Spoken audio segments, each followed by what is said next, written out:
আশা করি সবাই তোমরা ভালো আছো। আজকে আমি ক্লাস নবম শ্রেণীর পদার্থবিজ্ঞান নিয়ে একটু আলোচনা করব। আমার নাম প্রফেসর অচিন্ত কুমার দত্ত।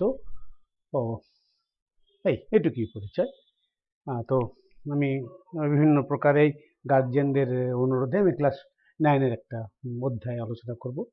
এখন তো বাড়িতেই বসে বসে পড়াশোনা করা ছাড়া কোনো উপায় নাই। বাড়িতে পড়াশোনা করতে হবে, আর বাইরে যাওয়া চলবে না, মাস্ক পরতে হবে।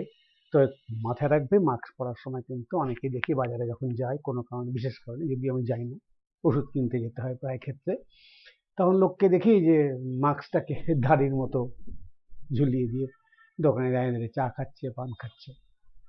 ওই থুতনিতে মাস্ক পরা কি অর্থ আছে আমি বুঝি না। এটাকে অযৌক্তিক, অবৈজ্ঞানিক বলে মনে হয় আমার কাছে। তোমরা এই কাজটা কখনো ভুলবে না। বাড়ির বাইরে গেলে অবশ্যই মুখে মাস্ক পরে বেরোবে।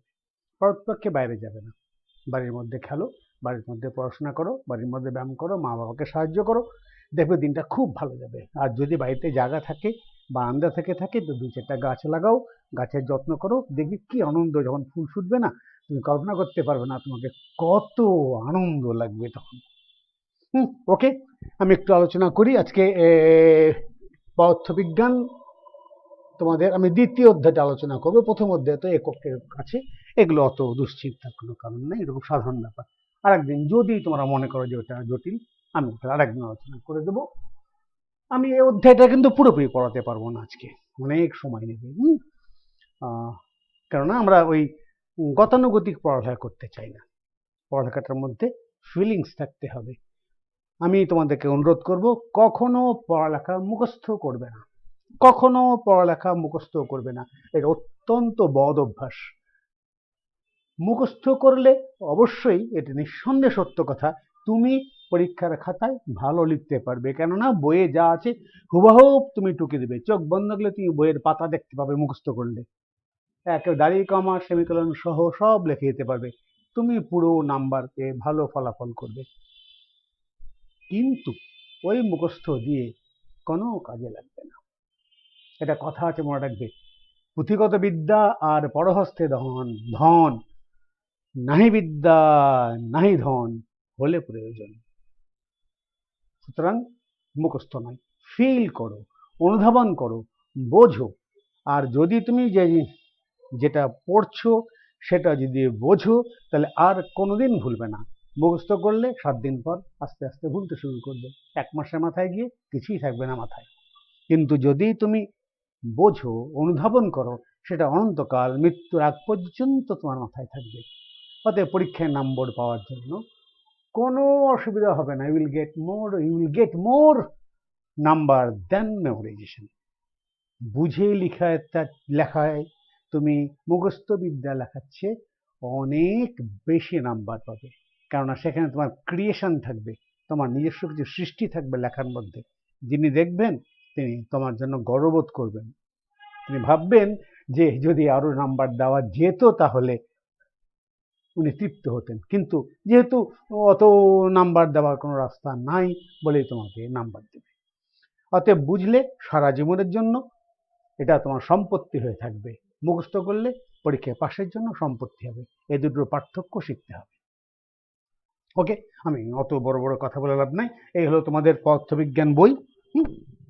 ইট ইজ ইয়োর পদার্থবিজ্ঞান বই এর দ্বিতীয় অধ্যায়ে আছে প্রথমে স্থিতি এবং গতি। ওকে, আলোচনা করা যাবে বিভিন্ন প্রকার গতি। ওকে, নো প্রবলেম।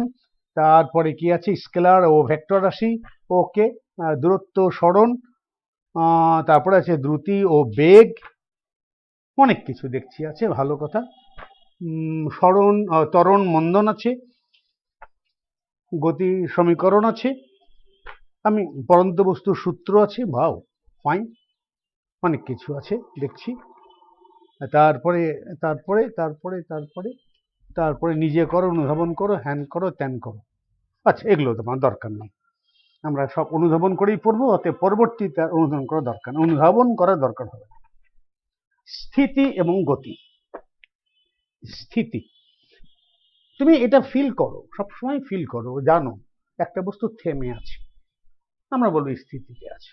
একটা বস্তু চলছে, আমরা বলবো বস্তুটা গতিশীল আছে। এটা খুব সাধারণ একটা ফিলিংস। তুমি এই যদি ছোটবেলায় মার্বেল খেলে থাকো, তাহলে যে মার্বেলটা থেমে আছে তুমি টার্গেট করে তাকেই মারার চেষ্টা করবে। যদি কোনো মার্বেল গতিশীল থেকে থাকে, তাকে তুমি মারবার চেষ্টা করবে? করবে না। কেন? যখন তুমি মারতে যাবে, তুমি যেই মুহূর্তে তাকে টার্গেট করে মারছো, তখন যে অবস্থানে সে ছিল, মারার তুমি ছোড়ার সঙ্গে সঙ্গে সে অনেকখানি সরে গেছে, অতএব তোমার আঘাতটা গিয়ে মার্বেলের পিছনে গিয়ে পড়বে। এটি স্বাভাবিক। এই যে তুমি ছুড়ে দিলে হাতেরটা, সেও কিন্তু গতিশীল, তাই না?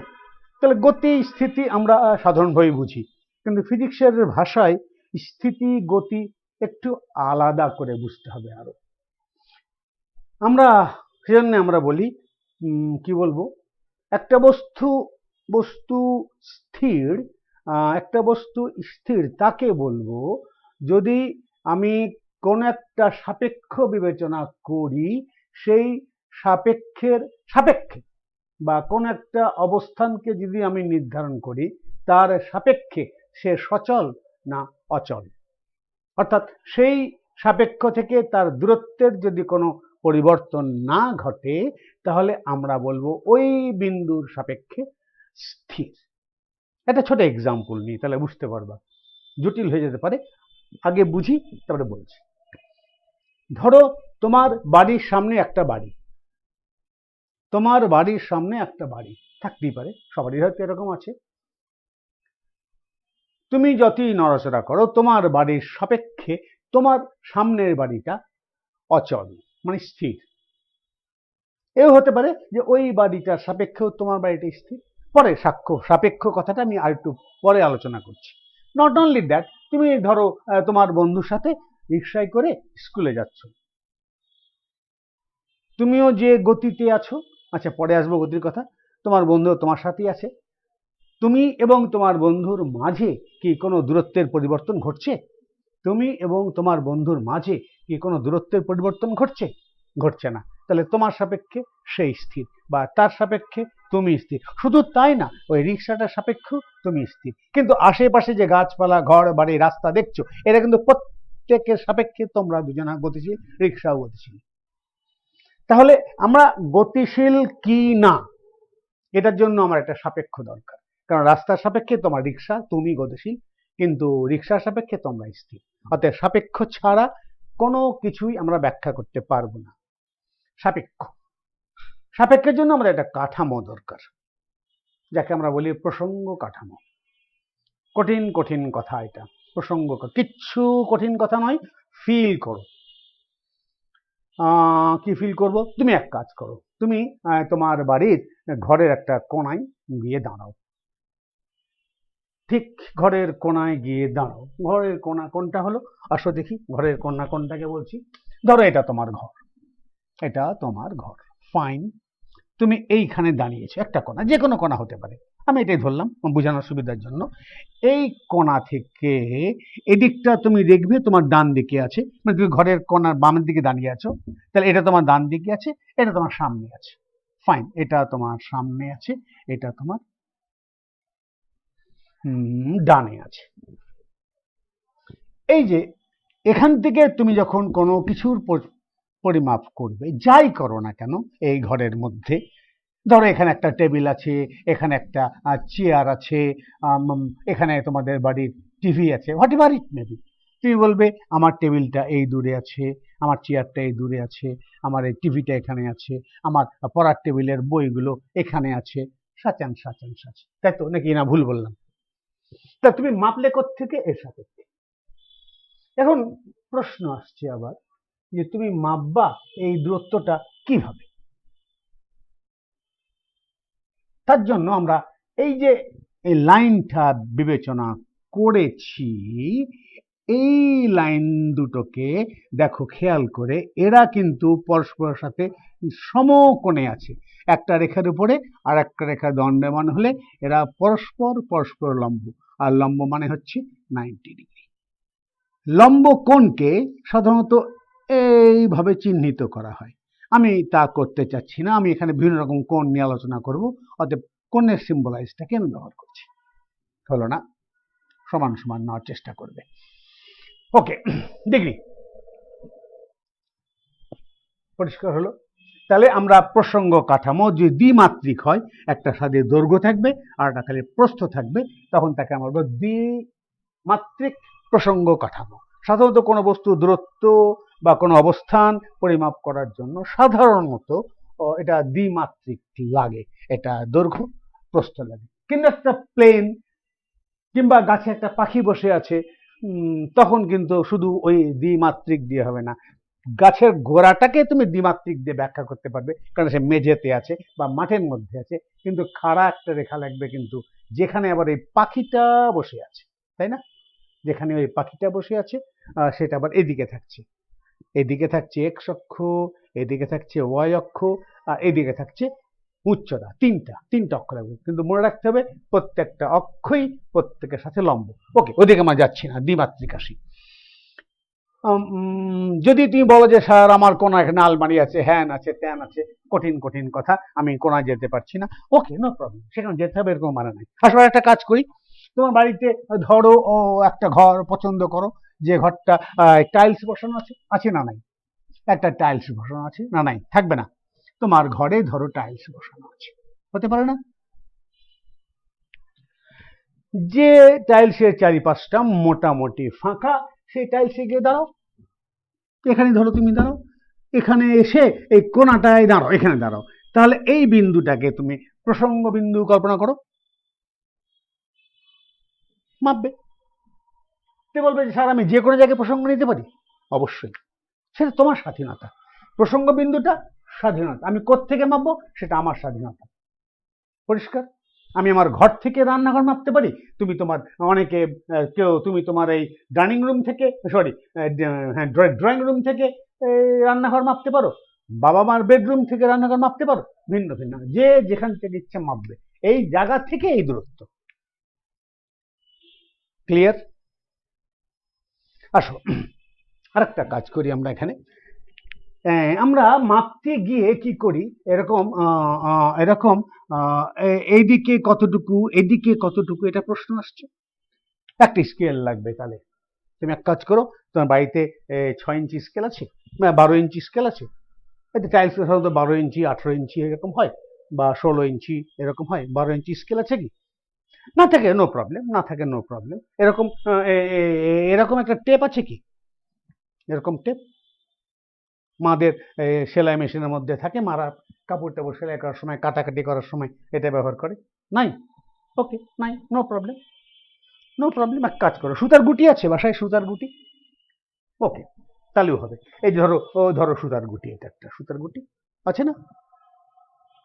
এটা কলম। এক কাজ করো, এই কলমের মধ্যে এই সুতাটাকে একটু পাকাও, নাকি পারবা না? এটা খুব সহজ কাজ, পাকিয়ে নিলাম, পাকিয়ে নিলাম, পাকিয়ে নিয়ে এই এই কলমটা দিয়ে এখানে একটু দাগ দিয়ে দিলাম,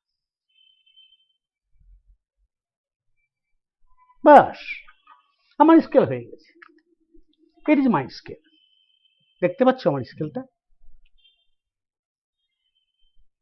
দেখা যায় সমান সমান দূরত্বে দাগ কাটা হয়ে গেছে, দ্যাট ইজ স্কেল। এখন বলবো যে স্যার বাজারের স্কেলের সঙ্গে আপনার মাপের তো ঠিক নাই, আমার তো তার দরকার নেই। বাড়িতেও বাজারেও যে তুমি স্কেল কেনো, সেটাও নির্দিষ্ট দূরত্ব পরপর দাগ কাটা থাকে, ওর নাম কোম্পানি দিয়েছে বা কোনো বিজ্ঞানী দিয়েছে, এর নাম ইঞ্চি বা সেন্টিমিটার বা মিটার, এটা স্কেল তুমি বানিয়েছো, তোমার নাম দিয়ে দাও। ধরো তোমার নাম করিম, তাহলে এটা করিম স্কেল, এটুকুকে 1 করিম বলবো, হোয়াট এভার ইট মেবি। এখন এই 1 করিম সমান কত ইঞ্চি মেপে নিলে ইঞ্চিতে হয়ে যাবে, 1 করিম সমান কত সেন্টিমিটার করলে এটা আর একটা স্কেল হয়ে যাবে। No need to think twice, এটা নিয়ে চিন্তা করার দরকার নেই। তুমি বলবে স্যার আমার এটা খুব ফাঁক ফাঁক বড় বড় হয়ে গেছে, নো প্রবলেম, বাদ দিয়ে দাও। তোমার বাড়িতে তুমি তোমার কলম নাও, পেন্সিল নাও, এই কলমে জুড়ে দাও, হয়েছে, এই জুড়ে দিলাম, আবার দাগ দিয়ে দাও,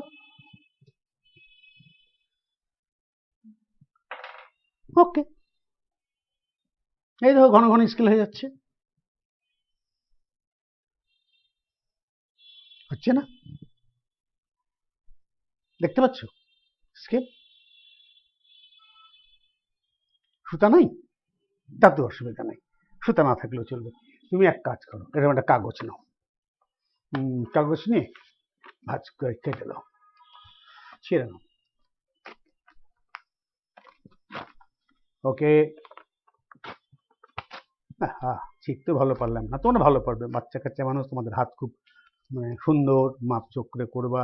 এরকম ভাঁজ করো, একটা সমান সমান ধরে ভাঁজ করো, সমান সমান ধরে ভাঁজ করো, সমান সমান ধরে ভাঁজ করো, করে দিলাম। হ্যাঁ, ভাঁজ করার পরে আরো ভালো হয় যদি তুমি এটাকে আবার খুলে একই দিকে ভাঁজ করার চেষ্টা করো, ভিতরে রাখা চলবে না। এরকম এরকম করো, এরকম এরকম করো, দেখো না কি মজার জিনিস হয়ে যাবে, স্কেল হয়ে যাবে, fine scale, you will get a very good scale, no problem.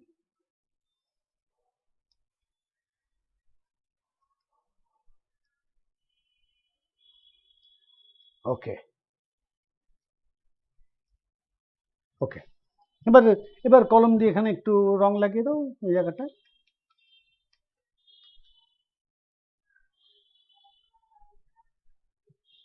হবে না? সুন্দর স্কেল হয়ে যাবে মনে হয়, আমি বিলিভ সো, যে তোমরা সবাই আমার চেয়ে ভালো করতে পারবে। আমরা তো বয়স হয়ে গেছে, আমাদের হাত চোখ অত ভালো না, তোমাদের চোখ মুখ নাক খুব ভালো। Okay okay, make it straight, you will get a scale.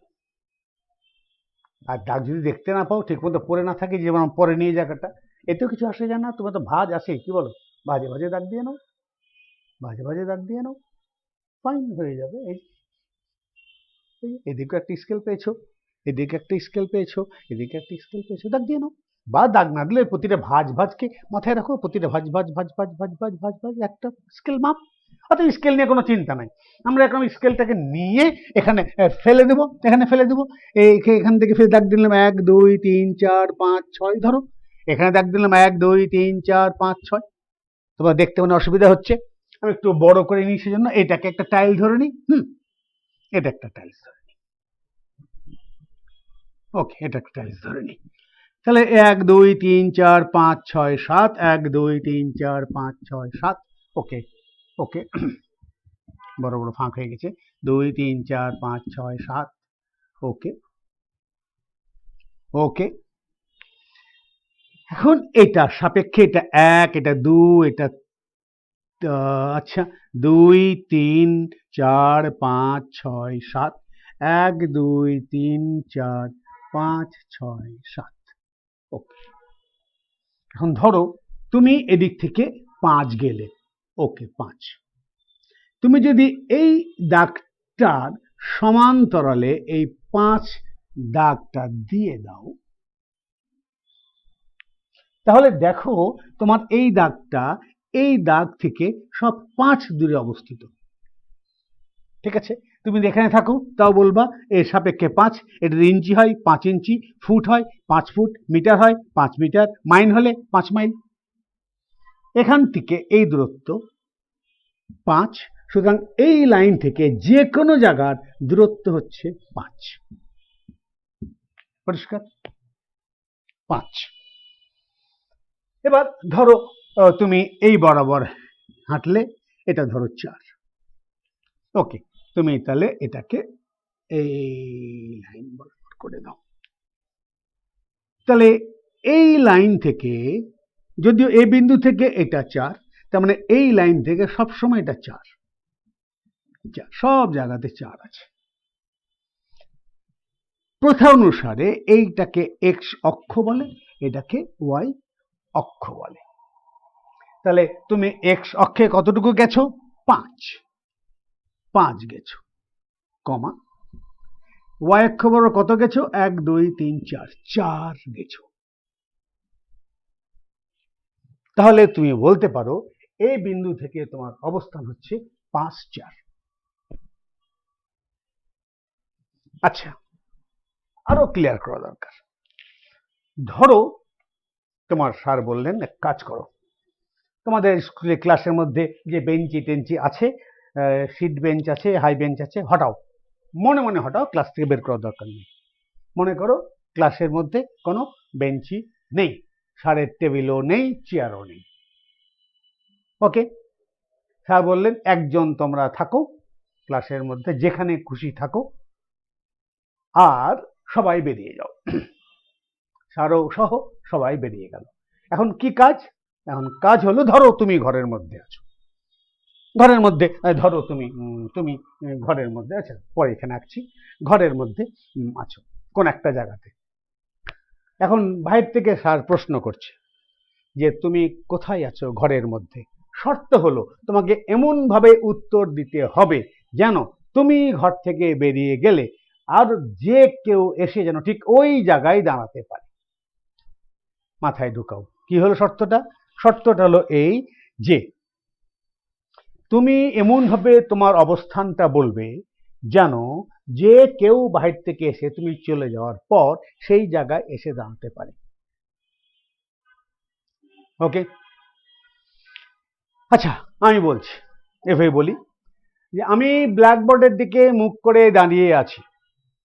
ধরো আমার সামনে ব্ল্যাকবোর্ড আছে, আমি বললাম ব্ল্যাকবোর্ডের সামনে দিকে মুখ করে দাঁড়িয়ে আছি। তারপরে বলছি যে ব্ল্যাকবোর্ড থেকে আমি 5 হাত দূরে আছি। ব্ল্যাকবোর্ড থেকে আমি 5 হাত দূরে আছি। তাহলে সে কিন্তু তার বাম দেওয়াল বা ডান দেওয়াল থেকে একটা দূরত্ব বলে দিল, বা যাই বলুক না, সামনের দেওয়াল থেকে সে একটা দূরত্ব বলে দিল। বাম এবং ডান যেদিকে সে যাক না কেন, সে ওই দেওয়াল থেকে বা ব্ল্যাকবোর্ডের দেওয়াল থেকে 5 হাত দূরে অবস্থান করছে, 5 হাত দূরে অবস্থান করছে। এটা যদি আমার, ধরো এটা যদি আমার ব্ল্যাকবোর্ড হয়, আমি এখানে দাঁড়িয়ে আছি, তার মানে এই দূরত্বটা এই দেওয়াল থেকে 5, এখানে গেলেও 5, এখানে গেলেও 5, এই দেওয়াল থেকে সবসময় আমার দূরত্ব 5। ক্লিয়ার? ওকে, এবার বলল যে আমি আমার বাম দেওয়াল থেকে 6 হাত দূরে আছি। তাহলে এই এবার বাম দিকের দেওয়াল, এই দেওয়াল থেকে সে 6 হাত দূরে আছে। অর্থাৎ এই দেওয়াল থেকে সে যে কোনো জায়গায় হাঁটুক না কেন, সে 6 ফুট দূরে থাকবে। তাহলে দেখো, সামনের ব্ল্যাকবোর্ড থেকে 5 হাত এবং কি বাম দেওয়াল থেকে 6 হাত দূরে আছে। তাহলে একটাই মাত্র বিন্দু আছে, এই 5 হাত আর 6 হাত। যদি বলো এটা ব্ল্যাকবোর্ড, সে এখানে দাঁড়িয়ে আছে, আমি সামনে থেকে 5 হাত দূরে দাঁড়িয়ে আছি, 1 2 3 4 5, আর বললো সামনের দেওয়াল থেকে 6 হাত দূরে দাঁড়িয়ে আছি। ওকে, ব্ল্যাকবোর্ড থেকে 5 হাত, ব্ল্যাকবোর্ড থেকে 5 হাত, আর এই দেওয়াল থেকে 5 হাত। সে ব্ল্যাকবোর্ড থেকে, সরি এটা 5, ব্ল্যাকবোর্ড থেকে সে 5 হাতের দূরে দাঁড়িয়ে আছে, এটার কথা বলেছে। ব্ল্যাকবোর্ড থেকে 5 হাত দূরে দাঁড়িয়ে আছে, আর হাতের বাম দেওয়াল থেকে সে 6 হাত দূরে দাঁড়িয়ে আছে। বলছি সামনে থেকে এটা, আর এই দেওয়াল থেকে 6 হাত দূরে দাঁড়িয়ে আছে। সামনের দেওয়াল থেকে 5 হাত, সামনের দেওয়াল এটা, সামনের দেওয়াল থেকে 5 হাত, বাম হাতের দেওয়াল থেকে 6 হাত এখানে আছে। তাহলে এই দূরত্বটা কত বললো সে? 6। এই দূরত্ব কত বললো সে? 5। 5 হাত 6 হাত দূরে এখানে অবস্থান করছে। তুমি তাই করতে পারো। এই ওয়াই অক্ষ থেকে এই দূরত্বটাকে, এটা এক্স এর মান, সেজন্য এইটাকে আমরা বলি এক্স অক্ষের মান 6, আর এক্স অক্ষ থেকে এই দূরত্বটাকে বলি ওয়াই অক্ষের মান, তাই ওয়াই দি। এটা হলো স্থানাঙ্ক। সুবিধা কি? সুবিধা হলো তোমাকে প্রশ্ন করতে পারে, তাহলে তুমি এই দূরত্ব বললে না? হ্যাঁ, এই দূরত্ব আমার বলা হয়নি।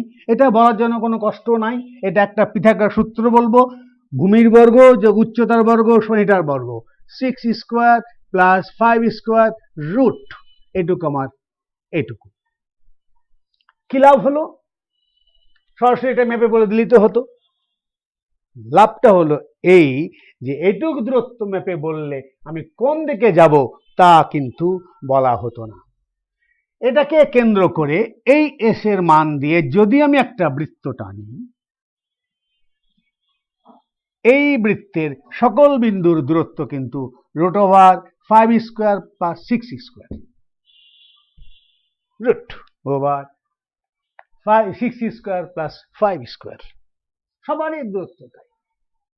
কিন্তু সে বলল যে আমি এখান থেকে পূর্ব দিকে, এটা ধরো পূর্ব দিক, পূর্ব দিকে আমি যাব 6 গজ, 6 মিটার, 6 কিলোমিটার, তারপরে আমি উত্তর দিকে যাব হলো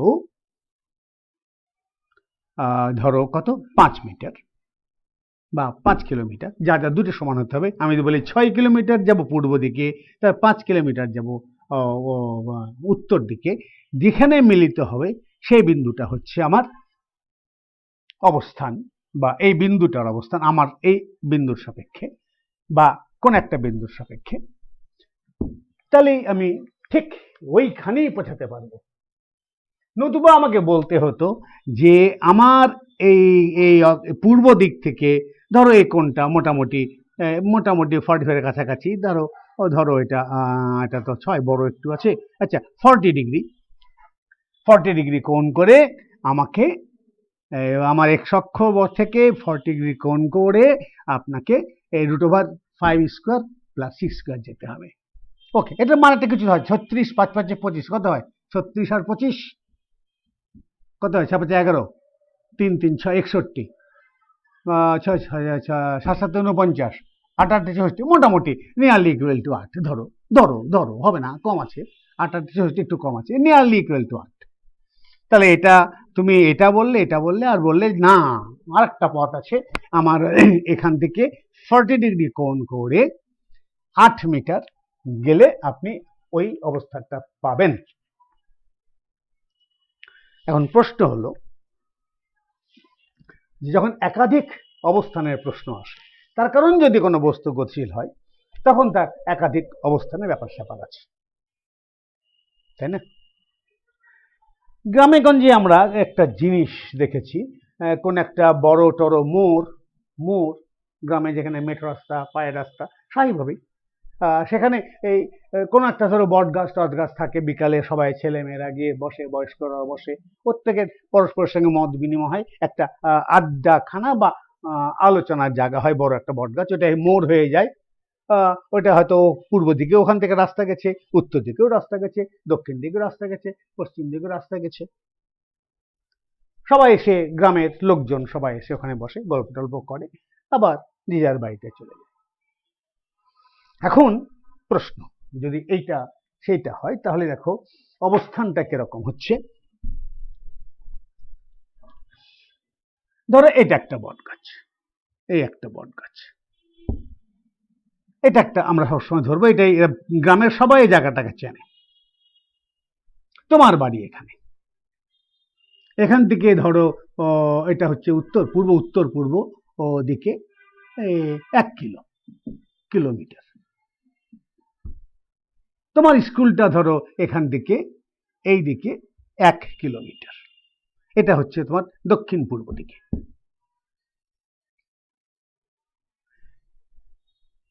তোমার বাড়ি থেকে তোমার স্কুল কতটুকু, এটা এখন তুমি বলছো যে না আমি আমার বাড়ি থেকে হিসাব নিকাশ করব। তোমার বন্ধু তোমাকে ফোন করে বলল আমি বটগাছের কাছে দাঁড়িয়ে আছি এবং আমি দক্ষিণ পূর্ব দিকে 1 কিলোমিটার গেছি, তাহলে এর আদি অবস্থান এটা, শেষ অবস্থান এটা। এখন তোমাকে এটা মাপতে হবে। আচ্ছা এই কোণটা তো 90 হয়ে গেছে, এটা হচ্ছে হিসাব, এটা হচ্ছে উত্তর পূর্ব, এটা হচ্ছে দক্ষিণ পূর্ব, তাহলে এটা 45 90 ডিগ্রি হয়ে গেছে। ওকে, তাহলে এটা তোমার অতিভুজ, এটার স্কোয়ার, এটার স্কোয়ার, 1 স্কোয়ার প্লাস 1 স্কোয়ার, 1 মানে √2। তাহলে এই হলো তোমার স্থানাঙ্ক ব্যবস্থা। তুমি হিসাব নিকাশ করছো এখান থেকে এই ঘটনা। তার মানে এত কথার দরকার নাই, আমরা এখন স্থিতি বা গতিশীল আসতে হচ্ছে কিনা, একটা বস্তু গতিশীল আছে না স্থিতিশীল আছে আগে জানতে হবে। প্রসঙ্গ কাঠামো, কার সাপেক্ষে তুমি মাপছো, ঠিক আছে? আমরা সবসময় আমরা একটা স্থির বিন্দুকে বা একটা স্থির বস্তুকে কোনো গাছপালা হ্যান ত্যান ইত্যাদি ইত্যাদি যখন আমরা দেখিনি ওটাকে স্থির বিন্দু ধরি। যেমন ধরো রাজশাহী শহরে যদি হয়, আমরা বলি বড় মসজিদ থেকে এত দূরে আছে, উত্তর দিকে এতখানি যাও। তাহলে এই যে যাও বললাম, শুধুমাত্র 5 কিলোমিটার যাও বা 1 কিলোমিটার যাও বা 100 গজ যাও বললে কিন্তু হবে না। 100 গজ বলার সাথে সাথে তোমাকে বলতে হবে উত্তর দক্ষিণ পূর্ব পশ্চিম, সাচাংশ আছে। আচ্ছা, ওটা পরে আসছে। তাহলে কোন একটা বিন্দুর সাপেক্ষে, তোমার সাপেক্ষে এটা ধরেছিলাম, এর সাপেক্ষে এই বস্তুটা গতিশীল, গাছটা স্থির তোমার সাপেক্ষে। বাসের মধ্যে বসে আছো, রাস্তার সাপেক্ষে বাস গতিশীল, রাস্তার সাপেক্ষে তুমি গতিশীল, আর তোমার বাসের সকল প্যাসেঞ্জার ড্রাইভার সহ তোমার সাপেক্ষে স্থির। উল্টা করে যদি আমি বলি, রাস্তার লোকের সাপেক্ষে তুমি গতিশীল, রাস্তার কোনো গাছ কোনো বিল্ডিং এর সাপেক্ষে তুমি গতিশীল, তুমি যখন বাসের মধ্যে আছো। রাস্তার কোনো গাছের সাপেক্ষে প্রত্যেকটা প্যাসেঞ্জার গতিশীল। সুতরাং আমরা গতিশীল কাকে বলবো বা স্থিতি কাকে বলবো নির্ভর করবে আমি কাকে প্রসঙ্গ কাঠামোতে স্থির বিন্দু হিসেবে বিবেচনা করেছি। মাথায় এটা রাখতে হবে। কোনো প্রশ্ন আছে এটুকুর মধ্যে? Thank you. আচ্ছা, এখান থেকে সরে যাই। এবার কি আছে এরপরে তোমাদের? স্থিতি গতি গেল, স্থিতি গতি গেল। ও আর একটু মানে একটু বলা যেত মনে হয়, দেখি আছে কিনা তোমাদের বই। এই বাপরে, আমাদের এখানে এবারে ছায়াপথ পর্যন্ত চলে গেছে, অর্ধ পর্যন্ত যেতে পারবো না বাবা, ছায়াপথ বুঝাতে পারবো না। ছায়াপথ, গ্যালাক্সি, মহাবিশ্ব, এটা আরো একটু ডিপ চিন্তার প্রশ্ন আছে, দরকার নাই। আমরা পৃথিবীকে স্থির ধরে নিই প্রথা। আমরা বরং যখন রাত্রিবেলা আকাশে তারা নক্ষত্র দেখি, সন্ধ্যার সময় এক জায়গায় দেখি, আবার মাঝরাতে এক জায়গায় দেখি, আবার শেষ রাতে এক জায়গায় দেখি, মনে হয় যেন তারাগুলো সরে যাচ্ছে, চাঁদ সরে যাচ্ছে, সূর্য সরে যাচ্ছে। অর্থাৎ পৃথিবীকে স্থির ধরলে চাঁদ গতিশীল, সূর্য গতিশীল। আসলে তুমি তো জানো মনে হয় যে সূর্যের চারিদিকে গ্রহ নক্ষত্রগুলো সবাই ঘুরছে, পৃথিবীকে কেন্দ্র করে বা সূর্যকে কেন্দ্র করে গ্রহগুলো ঘুরছে, পৃথিবীকে কেন্দ্র করে চাঁদ ঘুরছে। তাহলে পৃথিবীকে কেন্দ্র করে সূর্যকে কেন্দ্র করে পৃথিবী ঘুরছে, 365 দিনে এক পাক ঘুরে আসছে। 27.5 দিনে পৃথিবীকে কেন্দ্র করে চাঁদ এক পাক ঘুরে আসছে। তাহলে দেখো তো যে সূর্যের সাপেক্ষে তোমার গতি, সূর্যের সাপেক্ষে চাঁদের গতি কেমন, কি অবস্থাটা হবে, কেমন অবস্থাটা হবে চিন্তা করতে পারছো? জটিল হয়ে যাবে না? এই ধরো এটা সূর্য, সূর্য, সূর্য, এটা সূর্য, এটা পৃথিবী, একটা কথা বলে নি। আচ্ছা থাক, জটিলতা হয়ে যাবে। এখানে পৃথিবী আছে, চাঁদ এ বরাবর ঘুরছে। তাহলে পৃথিবীর গতি যদি এরকম হয়, পৃথিবীকে যদি আমি না দেখতে পাই, তাহলে চাঁদের গতি হচ্ছে এরকম, কিম্বুতকি মাতার গতি, তাই না? এখানে পৃথিবী, যখন এখানে পৃথিবী, যখন চাঁদ এখানে, পৃথিবী এখানে, পৃথিবী এখানে, পৃথিবী এখানে, পৃথিবী এখানে, পৃথিবী এখানে, পৃথিবী এখানে, পৃথিবী এখানে, পৃথিবী এখানে, পৃথিবী এখানে, এই সাচাংশ আছে, জটিল জটিল গতি। আবার ধরো আমাদের এই কি ছায়াপথ কথাটা বলেছে, ছায়াপথ দিয়ে চিন্তা করি, ছায়াপথে অসংখ্য প্রায় 10 কোটির বেশি নক্ষত্র আছে। তার মধ্যে সূর্য একটা ক্ষুদ্রাকৃতি নক্ষত্র, এদের সংখ্যা খুবই কম, এত ছোট নক্ষত্রের। সূর্য এই ছায়াপথকে কেন্দ্র করে এক পাক ঘুরে আসতে 10 কোটি বছর সময় নেয়। যাকে, তাহলে এটা আমার ছায়াপথের কেন্দ্র, এখানে ব্ল্যাক হোল আছে, পরে আলোচনা করব। তাহলে এর গতি এটা হলে, তাহলে এখন বলো তো চাঁদের গতি কেমন হবে, বা তোমার গতি কেমন হবে? জটিল জটিল গতি হয়ে যাবে, দরকার নাই, অত কঠিন কঠিন কথা চিন্তা করার দরকার নাই। তুমি এটুকু বুঝেছো কিনা যে যদি আমি কাউকে স্থির বিন্দু বিবেচনা করে নিই, আচ্ছা ঠিক আছে, এখানে এত গ্রহ ট্রহ না দিয়ে আসলে আমরা একটা ফাইন এক্সাম্পল নিই, ফিল করতে পারবো কে গতিশীল আছে, কে গতিশীল নাই, কে কার সাপেক্ষে গতিশীল। আসো একটা গল্প করি। মনে করো এই একটা নদী, এটা একটা নদী। নদীর স্রোত কত বলবো, ঘন্টায় ধরো 10 কিলোমিটার। পরিষ্কার? নদীর স্রোত কত? ঘন্টায় 10 কিলোমিটার। ধরো একটা নৌকা, সিম্পল একটা কথা, একটা নৌকা, নৌকায় মাঝি নাই, তাহলে নৌকার বেগ কত হবে বলো? একটা নৌকা আছে, জলে ভাসছে, ওতে একজন লোক বসে আছে, মাঝি নেই বা কেউ বাইছে না, তাহলে নৌকাটা নিঃসন্দেহে স্রোতের দিকে 10 কিলোমিটার বগিয়ে যাবে। ওকে, তাহলে এরও বেগ 10 কিলোমিটার। এখানে লেখা উচিত পার আওয়ার, প্রতি ঘন্টায়। আমি বুঝতে অত জটিলতা যেতে চাচ্ছি না, পরে এগুলো আসবো কেন আসছে না আসছে। ওকে, আচ্ছা, ধরো একটা জাহাজ, ধরো একটা জাহাজ, একটা জাহাজ, একটা দেশের পতাকার জাহাজ, স্রোতের সাপেক্ষে, স্রোতের সাপেক্ষে 20 কিলোমিটার পার আওয়ার বেগে যাচ্ছে। হতে পারে? স্রোতের সাপেক্ষে। গুড। এই ছাদের উপরে একটা লোক, ছাদের উপরে একটা লোক এই বরাবর এবং এই বরাবর ধরো 5 কিলোমিটার পার আওয়ার বেগে দৌড়াদৌড়ি করছে। পরিষ্কার হলো?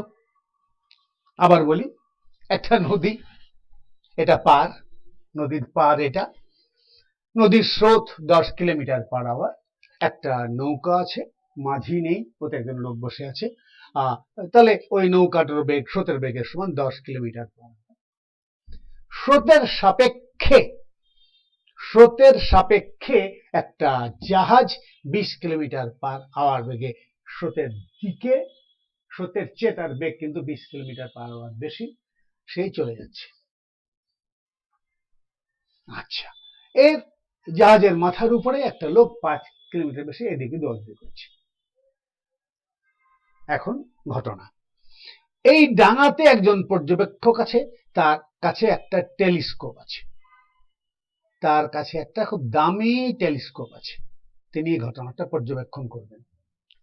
নৌকার উপরে একজন পর্যবেক্ষক আছে, তিনার কাছেও একটা টেলিস্কোপ আছে, তিনি একটা ঘটনা পর্যবেক্ষণ করবেন।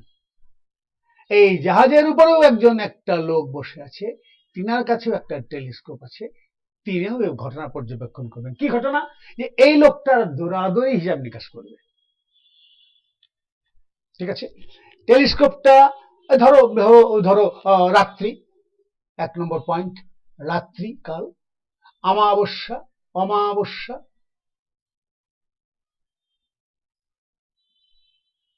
আকাশে মেঘ, রাত্রিবেলা, অমাবস্যার দিন চাঁদ নাই, আকাশে মেঘ, কোনো তারা দেখা যাচ্ছে না। এই ভদ্রলোকটা যে দৌড়াচ্ছে তার হাতে একটা মশাল আছে, একটা আগুনের মশাল আছে, এই মশাল দিয়ে দৌড়াদৌড়ি করছে। এদের টেলিস্কোপটা একমাত্র শুধুমাত্র এই মশালটা দেখতে পাচ্ছে টেলিস্কোপ দিয়ে। ক্লিয়ার? সে জাহাজ দেখতে পাচ্ছে না, কেউ কিছু দেখতে পাচ্ছে না, টেলিস্কোপ দিয়ে শুধুমাত্র এই মশালটাকে দেখতে পাচ্ছে। আচ্ছা, এবার এরা এসে তোমাকে রিপোর্ট করবে, তোমাকে রিপোর্ট করবে। কি রিপোর্ট করবে? এই লোকটার বেগ কত।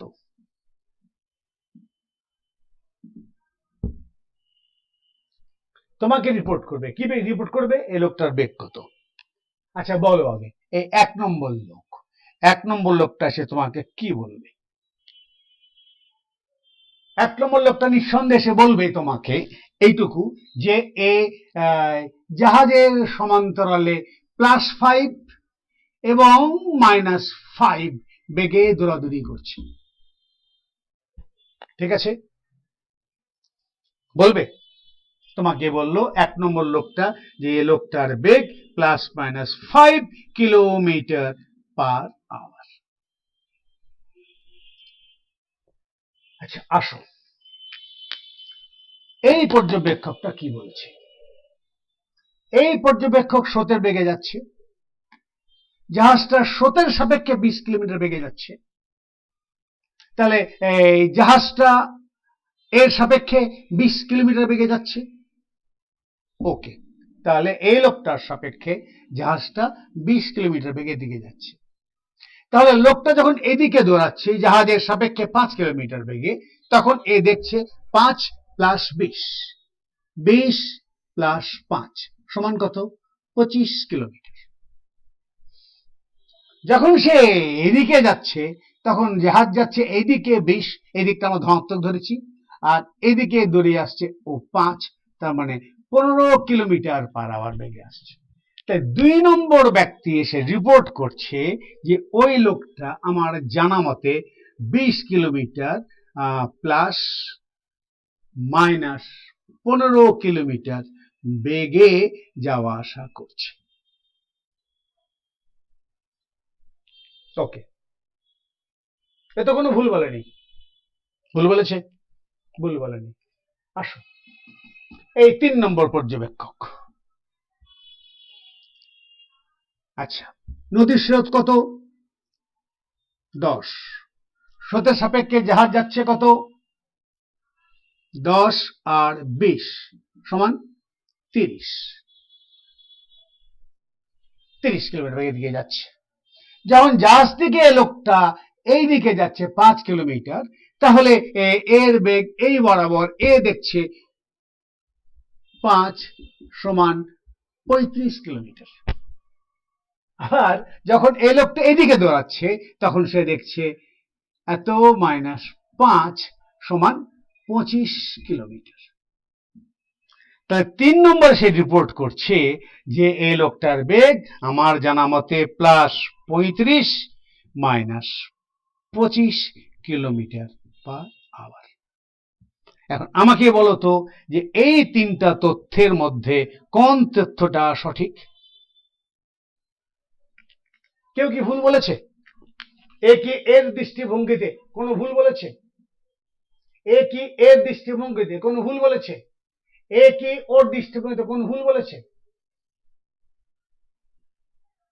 কোনোটাই ভুল নয়, শুধুমাত্র সাপেক্ষ। গোলমালটা হচ্ছে কার? সাপেক্ষ। কে কোন সাপেক্ষে তার গতি বিবেচনা করেছে, কে কোন সাপেক্ষে, অর্থাৎ এ ছিল ডাঙাতে, তার সাপেক্ষে বেগ হচ্ছে প্লাস 35 মাইনাস 5। এ ছিল মাঝিহীন নৌকায় নদীতে, এর সাপেক্ষে তার পরিমাপ হয়েছে 20 প্লাস 20 মাইনাস 15।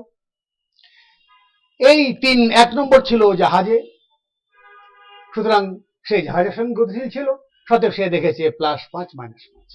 অতএব সাপেক্ষ না জানতে পারলে প্রত্যেকটা তোমার কাছে অদ্ভুত বলে মনে হবে, কিন্তু আসলে এর মধ্যে কোনো অদ্ভুততা নাই, সবই এক, সবই সঠিক, শুধুমাত্র তাদের অবস্থান জড়িত কারণে, অর্থাৎ তার কাঠামোর কারণে। এ এক কাঠামোতে আছে, এ আর এক কাঠামোতে আছে, এ আর এক কাঠামোতে আছে। তোমরা কি কাঠামো বুঝতে পেরেছ? তাহলে বাবা আজকে থাক, আর একটা দিন আরেকটু আগাবো। ভালো থাকো, সুন্দর থাকো। আবার বলি, বাড়ি থেকে বেরোবে না, বেরোলে মাস্ক পরবে, মাস্ক কখনো দাড়ি বানাবে না। Thank you.